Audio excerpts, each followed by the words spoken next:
I'm on one hand an architect and a smart city strategist, and that's how I learned to study cities on a more technical point of view, so through plans and master plans and design. And on the other hand, I'm an immigrant, originally from Albania, and lived in 4 different cities so far, and that gave me also another side of understanding the city, I would say more on a human level rather than just professional. So yes, so far I have lived in Tirana, which is the city that I grew in, and then moved to Milan, Rotterdam, and currently in Stuttgart. And the interesting thing is that even though all these 4 cities are so different from one another when it comes to history, context, the way they function, for me there was always this strange familiarity, always arriving in a city, even before learning the language or learning how the city works and the rules of the place. There was always this moment of analyzing where people stay in the city, what places they feel like they belong to, what places they avoid, what are the places that I feel like I belong to. And this was somehow common for all of these 4 cities, and somehow taught me that actually the space we live in talks to us even before we start analyzing and thinking about it. And Tirana is, as I said, the city that I grew up in. I think it's an extremely interesting and complex city because of the history that it has and because of how urban development happened in Tirana.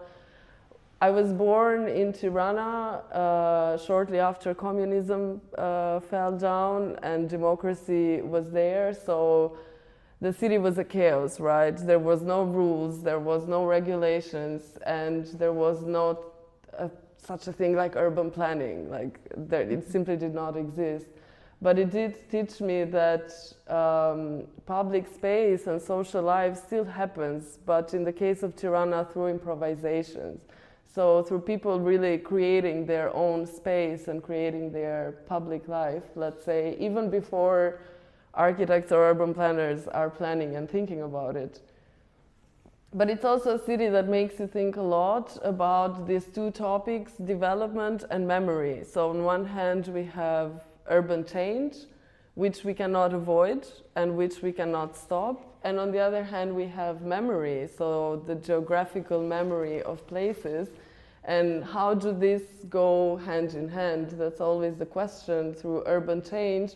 What do we gain and what do we lose? And I brought one example, but Tirana is a city that is filled with these examples. This used to be a park where I would go as a kid every week to play, and it doesn't exist anymore because it's a high-rise residential building. And it's even the same though, place? Yes, it's the same geographical place, but it feels like 2 cities. And everywhere in Tirana it's like this. So places where I grew up, they simply don't exist anymore. So it makes you wonder a lot exactly about what am I gaining and what am I losing through all of this urban change. Oh, I think there is some. Okay, great, more people. And moving from Tirana, then comes Milan. It's a city where I studied architecture and lived for like 7 years. And Milan is completely different from Tirana, right? Milan is the city of design, the city of fashion, the city of fast movement.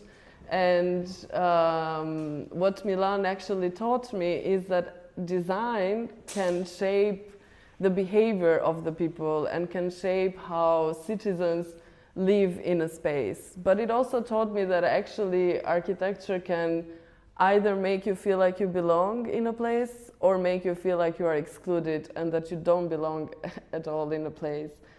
And then moving from Tirana comes Rotterdam, which is the city where I went for work experience, and again, completely different. So Rotterdam is often considered the dream of architects because it feels like there everything is possible. Even the craziest buildings you can imagine, there they exist. And somehow it teaches you that cities are a place also for experimentations, and cities are a place where we don't just need to accept them the way that they are and adapt to the way that cities are built, but that actually we can appropriate the space and we can experiment and we can actually change the way that, yeah, the context around us works. And then moving from Rotterdam to Stuttgart, where I came to study smart city solutions, Stuttgart, I would say, in the beginning gave me the impression that, okay, it's a city that works, it's a city that functions, it's a city that has the infrastructure and it has all what it needs. So great, perfect, but looking more closely to it, it has hidden layers that once you start understanding, you also understand that, okay, there are some spatial tensions also in Stuttgart. Because I like to consider Stuttgart the city of contrast. So in Stuttgart, there is the whole topic of cars, which is not just infrastructure and movement, but it's part of the identity, right, of the city and part of being proud of this whole industry of cars. And then it's also the city of the hills and the nature that surrounds it, which is quite particular in cities of today. And it's also the city of big industries and of these monumental or representational spaces like the Schlossplatz, for example, and then the city of strong neighborhood identities, but that if you look a bit more closely, you see that they have so many spaces that are not used or underused. And roughly what are, let's say, the typologies of the public spaces in Stuttgart? If we would summarize them a little bit by categories, there would be transit spaces, so places that we just use for movement, like the Hauptbahnhof and Charlottenplatz. Then we have consumption spaces, so places where we go to consume and to buy things. We have representational spaces and neighborhood spaces. But the question that I always wonder or ask myself here in the city of Stuttgart is, where do we actually stay without having a purpose of transiting or needing to buy something? Where do we actually sit because we feel like we belong in the space? And sure, when we put it under the topic of struggles in Stuttgart or urban change, urban development, it seems dramatic, right? But actually the problems in Stuttgart are not dramatic at all. They are quite subtle because the infrastructure and the public spaces do exist, but there are still some problematics to it. So we see that there is a lot of public life which is interrupted by traffic. We have this big lane for cars that often create more borders than actually a continuity and a community feeling. When we think about the public space in our own neighborhood, in the corner of the street and so on, it's a few examples that we can find in the city. Here I brought you the example of Liesstraße, which is actually right next to Marienplatz. And the architect Heinz Lehrmann in 2015 already, so 11 years ago, he gathered together with the citizens of the neighborhood and started wondering, what if we actually transform our street of the neighborhood, and instead of having it as it is right now, so you see like just cars parked at the street, what if we actually give this space back to the citizens of the neighborhood and have more areas where they can gather with one another, where they can play some sports, they can have areas for sitting and talking and have more this community feeling, right? And sure, that does not mean that we remove all the cars from the city, because that is simply not possible. But what if cars are on the second place and not the first place? But what can we do actually? How can we build differently? to tackle all these challenges. And I brought a few references, not with the aim of saying that, hey, other cities are doing it, why are we not doing it, but more as an inspiration to maybe also imagine and do this mental exercise of what if this was in Stuttgart? How nice would that be? And the first case is the Barcelona Superblocks. It's a project that I love for many reasons. They said, let's include the residents of the city right from the beginning. We want to hear what they have to say and what they need to bring back public life in the public space. So these are a few images of different areas where they tested it. And you can see, right, that it's really small interventions. It's not big implementations. It's some more sitting areas, some greenery, some colors on the paving, some areas for the kids. The same happened also in Milan. This is a picture from actually my old neighborhood in Milan. I used to live right behind this building, and this area was just, again, a crossroad, like just for cars to pass, and me as a pedestrian, I would only have, let's say, the sidewalk, and that's it. But they also tested the same concept, and they did that in also other areas of the city, again with the same concept, and now it's becoming permanent spaces. So it's not just temporary spaces and temporary testing, but actually it became like part of the city. Okay, nice, all these references, but what can we do in Stuttgart actually as citizens? Because sometimes it feels like we don't have a lot of power and we just wait and hope that municipalities will decide to do something like that. But actually there are some official websites that I would invite you, if you are interested, to scan and check them, because it's official websites from the municipality of the city, where you can check all the projects that are going on in the city, and you can also participate by saying your opinion and what do you think. And you can also bring up new proposals and ideas to the city.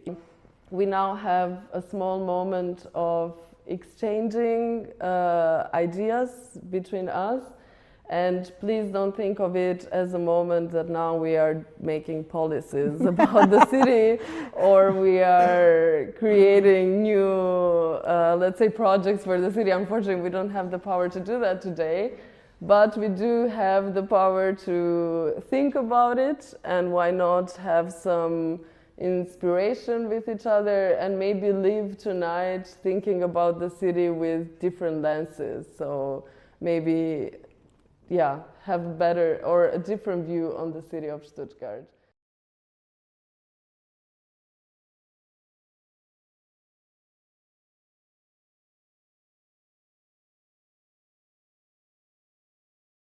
How can we adapt it to Stuttgart?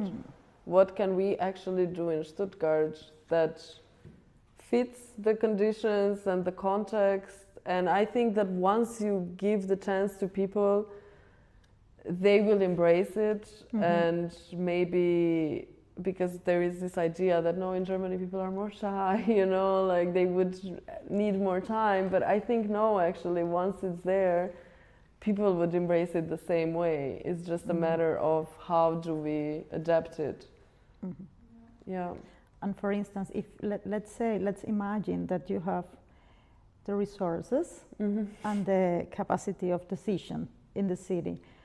What would you, like as an architect and urban planner, do in Stuttgart?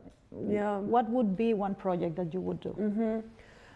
So we said it a bit before, right, that this whole concept of super block started a little bit in Stuttgart, and it's great to see it. But what I would do differently a bit from that project is to maybe even do it on a smaller scale, like a 20-meter street. So nothing when it comes to big master plans on the city, but really take a 20-meter street and do something fast and quick.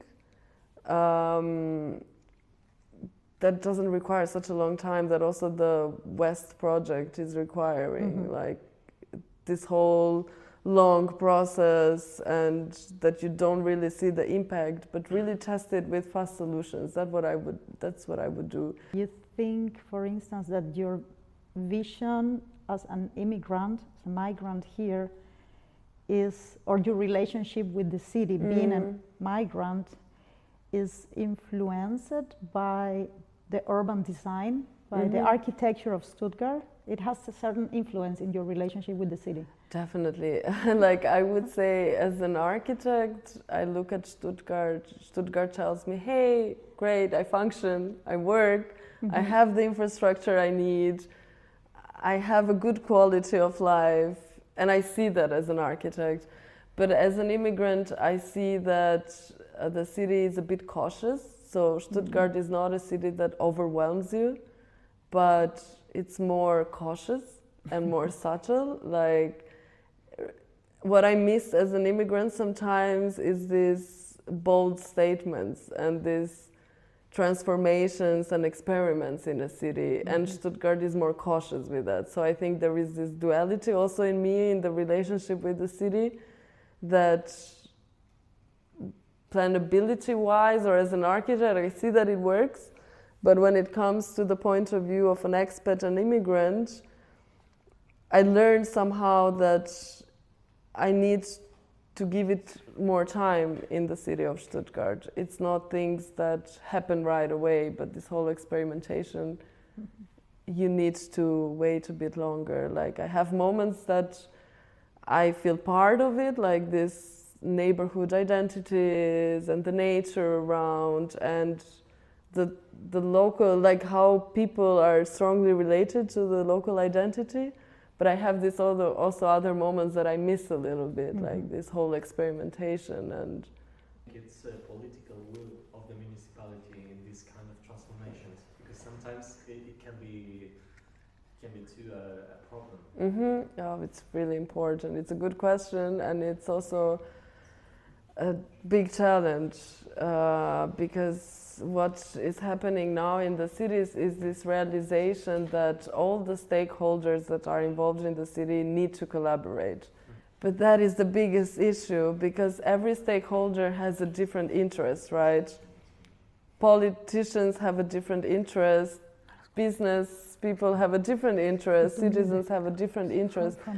So the question is always, how do we make these people have one common interest, you know, to benefit the cities? There are some attempts to create these, let's say, plans about cities to make them smarter and more climate adaptive. But that is always one point, that it's a big struggle. Several cities in Europe, for instance, I come from Madrid in Spain, and Madrid is always transforming, but he is always oriented to the tourists. More and more oriented to tourism. So sort of like having this battle with Barcelona in order to attract tourism. And it's always, everything is oriented to consume and to buy things. We are cutting trees, for instance. There are some squares that are being transformed, and they're cutting trees, and then they buy these sort of fabrics in order to have some. Oh no! Oh my goodness! That's crazy, right? It's very difficult to understand. So there are a few good things too, but in the letzten Zeit, in the last times. I know, it's like this paradox. It's also like the project that happened in Milan of this vertical forest. I don't know how many of you know it. Actually, that area was a forest before. It was a huge park with a lot of trees. They did the same thing. They cut the trees and they created this vertical forest. In Madrid, in a city that in the summer can have 40 degrees in about the city center. And everything is thought, everything is oriented that you can buy things, that you can go in a nice restaurant, consume and pay for everything. So.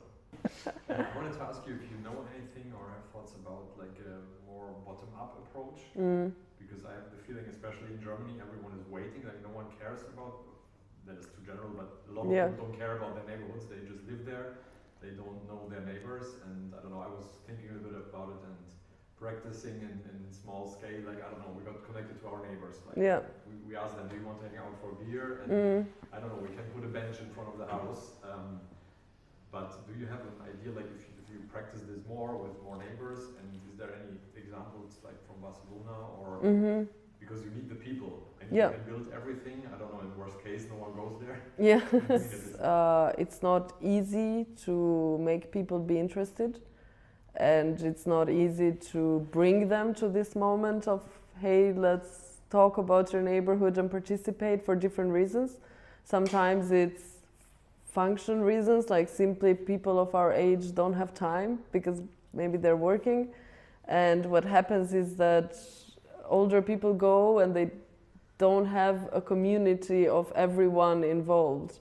And what they did in Barcelona to solve this issue was to basically create a platform online, simply like that. So they created a platform online where all the interventions were shown, like all the spots in the city, and saying what would happen, and give room for the people to express their thoughts through these digital platforms. Like, we did a really short experiment, but basically that is the whole idea, like gathering people around a table and talking with them to understand what they need. They had that as well, but they brought digitalization as well into the game to kind of facilitate it. And it worked quite well, I would say. Like, that was the turning point. And I think municipality here, they have this kind of Gelbekarte initiative that you can just write to the mayor, and he keeps writing to him because he lives in Feigenberg, close to the swimming pool, and people drive too fast there. Okay. And they changed it. Yeah. Now it's a 30 zone, and it worked out. It works, yeah. He wrote maybe 5 times this Gelbekarte to the mayor, but at some point it worked out. Thank you so much, really. Yeah, it was really engaging, super interesting, and I really think, well, I think all of us think that it's very useful to have this kind of inputs and also information. Thank all of you for coming today. Yeah, thanks to all of you for being here. Like a small round, but I enjoyed it a lot to have this exchange and discussion.